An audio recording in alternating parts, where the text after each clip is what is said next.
teman-teman driver mungkin ada yang kenal sama. Tersangka merasa sakit hati karena di grup mereka para driver sempat korban ini mengatakan bahwa Pak, kau itu cuma mukodo. Nita, Dian, dan Remy adalah 3 kawan seperjuangan sebagai driver taksi online di kota Denpasar, Bali. Memang bukan hal mudah jalani pekerjaan sebagai taksol, terutama bagi wanita. Sangat riskan mengingat maraknya kasus yang menimpa driver akhir-akhir ini, seperti perampokan dan penghilangan nyawa misalnya. Tapi bagi Nita, Dian, dan Remy, peluang rezeki besar sebagai driver taksol di Bali mengalahkan ketakutan pada resiko-resiko yang ada. Apalagi Bali dikenal aman, ramai turis mancanegara pengguna jasa taksi online mereka. Ya, biasanya turis tak segan-segan beri uang tip antara 10.000 hingga 50.000 pada driver. Lumayan lah buat nambah-nambah bayar kos, kata Remy yang single parent, rela kerja seharian demi hidupi kedua anaknya. Seperti senja itu, Kamis 1 Mei 2025, setelah seharian bekerja, Remy nongkrong bersama teman-teman seprofesinya, sekedar melepas penat dari hiruk-pikuk macetnya kota Denpasar. Ada Nita juga Dian di sana. Sambil menunggu customer, mereka ngobrol bertukar cerita. Hingga jam 7 malam, Remy pamitan pada kawan-kawannya. "Aku cabut duluan ya." Nita lalu bertanya, "Mau pulang atau lanjut ngetem tar?" Remy hanya jawab, "Nanti, WA grup aja." Dengan mobil terus miliknya, Remy pun cabut dari tongkrongan. Akan tetapi, berikutnya sebuah kejanggalan terjadi. Remy yang biasanya aktif berkicau di WA grup driver, malam itu seolah bungkam. Tak biasanya Remy begini, sempat terlihat online sekitar jam 9.40 malam, dan itulah detik terakhir akun Remy terlihat online. Hingga esok harinya, Jumat 2 Mei 2025, sekitar pukul 10 pagi, Nita dan Dian shock, seolah tak percaya dengan apa yang telah terjadi. Mereka mendapat kabar Remy ditemukan meninggoy di dalam mobilnya. Dan dari sinilah kisah tragis Remy sang wanita taksi online dimulai. Remy Yuliana Putri sebenarnya wanita kelahiran Surabaya, namun sudah bertahun-tahun tinggal di Bali hingga usia 36 di tahun 2025 ini. Ia merupakan alumni SMA 1 Denpasar dan lulusan Universitas Udayana. Menurut Remy, Bali itu indah, nyaman, warga lokal juga ramah-ramah. Hingga selesai wisuda pun, ia enggan meninggalkan Bali. Sudah terlanjur cinta dan ingin hidup di Pulau Dewata untuk selamanya. Setelah lulus kuliah, Remy sempat bekerja di beberapa tempat wisata di Bali. Namun 2 tahun belakangan, tiba-tiba Remy beralih profesi sebagai driver taksi online, merangkap sebagai tour guide, tamu wisman, wisatawan mancanegara. Remy bergabung di sebuah agensi tour travel di Denpasar.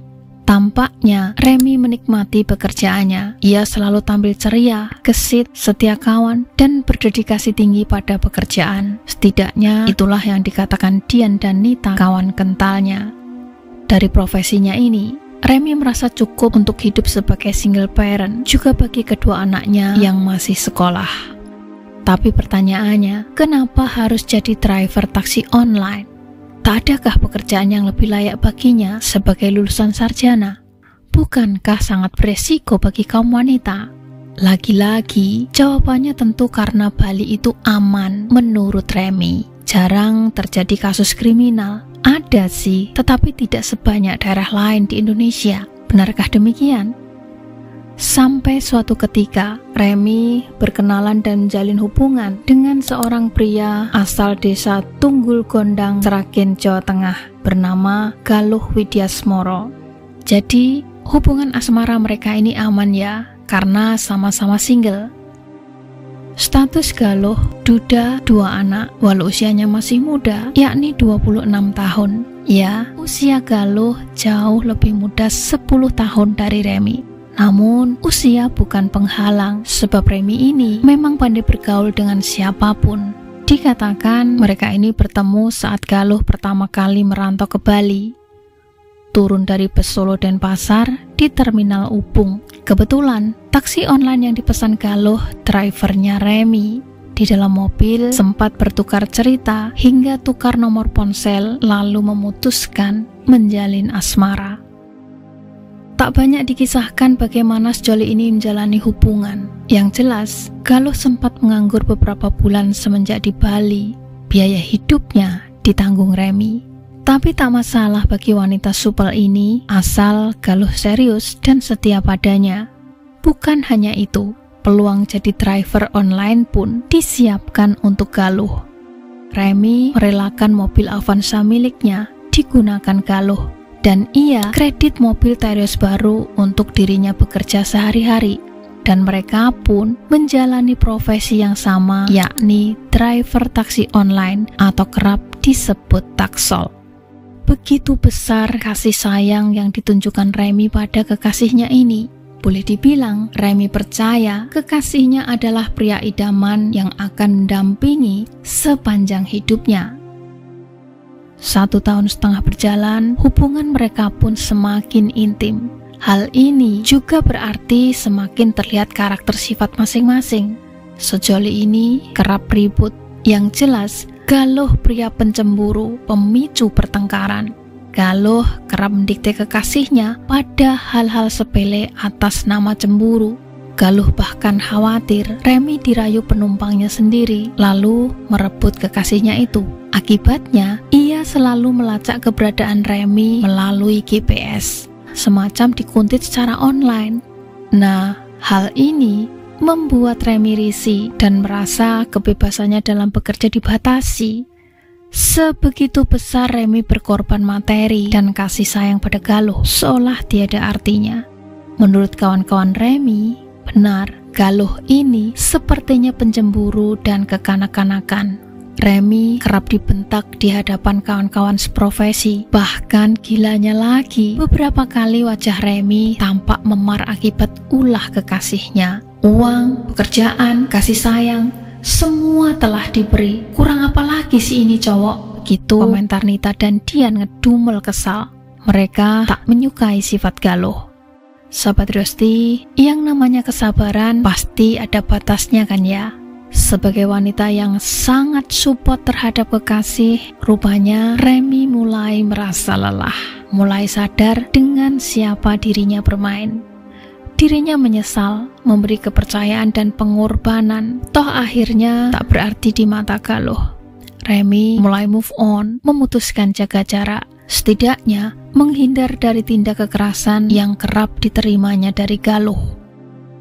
Hingga suatu saat, rasa lelah itu meledak juga dari benak Remy yang dituliskan pada WA grup driver online. Kala itu ada Nita, Dian, kawan seprofesi, dan juga Galuh.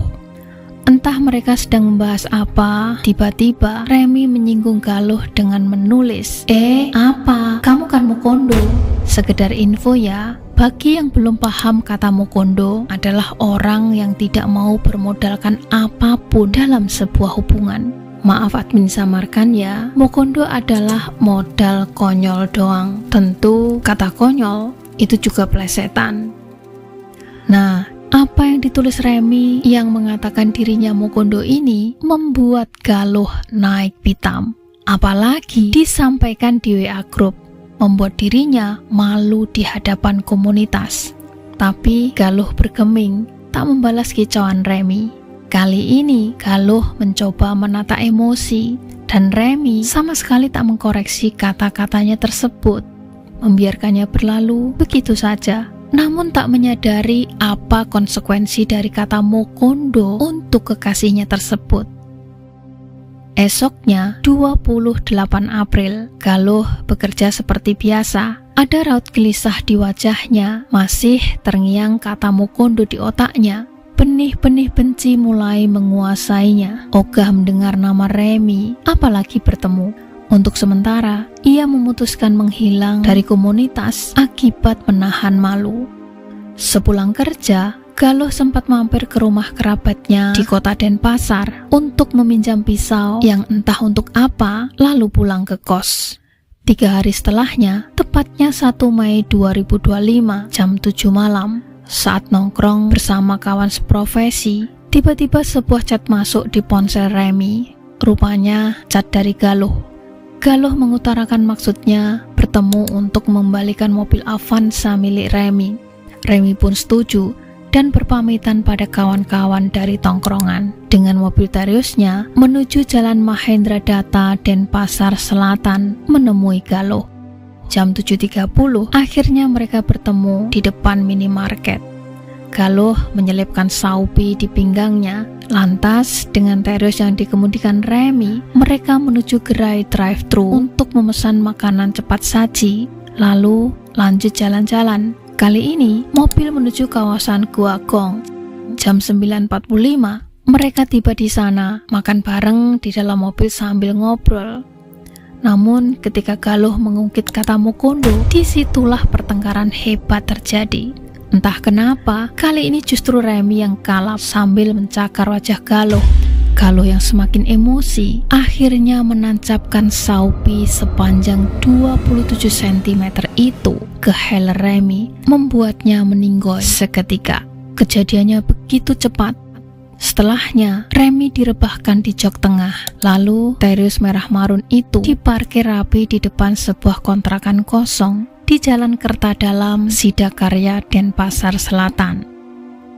Apa yang ada di otak Galuh saat itu adalah kabur sejauh mungkin. Namun sebelumnya, ia mengambil dompet yang berisi uang dan identitas Remy, juga ponsel iPhone dan Samsung.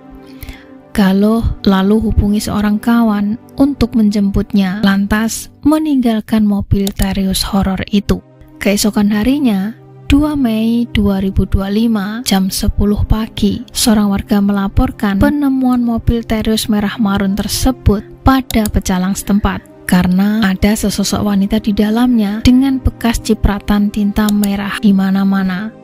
Walau ditemukan tanpa identitas, tak sulit bagi kepolisian mengungkap kejadian ini. Tentu saja, mobil korban menjadi petunjuk awal. Mobil Terios merah marun itu memang biasa diparkir di TKP oleh korban sebelumnya, dan wajah korban juga dikenal warga sekitar. Nita dan Dian yang mengetahui kehidupan korban segera memberi keterangan dan dikantongilah nama Galuh Widyasmoro. Akhirnya, pelaku yang hendak kabur ke kampung halamannya di Sragen dengan Avanza milik korban diringkus di kota Solo, Jawa Tengah, di mana pelaku sempat melawan dengan menabrak polisi yang memburunya. Setelah melewati drama penangkapan yang panjang, akhirnya perlawanan Galuh terhenti setelah timah panas dihadiahkan ke kakinya. Pelaku pun dibawa kembali ke Bali untuk mempertanggungjawabkan perbuatannya. Setelah pendalaman oleh kepolisian, didapatlah motif sesungguhnya dari kasus ini, di mana Galuh mengaku cemburu, korban dekat dengan pria lain, juga emosi dikatain Mukondo. Dan satu motif lainnya adalah pelaku ingin kuasai mobil Avanza Silver yang dipinjamkan korban padanya. Nah, jiwa Mukondonya berarti real ini ya, sangat tidak terpuji. Tersangka merasa sakit hati karena di grup mereka para driver sempat korban ini mengatakan bahwa kau itu cuma Mukondo. Akibat perbuatannya, kepolisian telah menyiapkan jerat pasal berlapis, yaitu pasal 340 tentang penghilangan nyawa berencana dengan hukuman minimal 20 tahun, pasal 338 juga 365 tentang pencurian.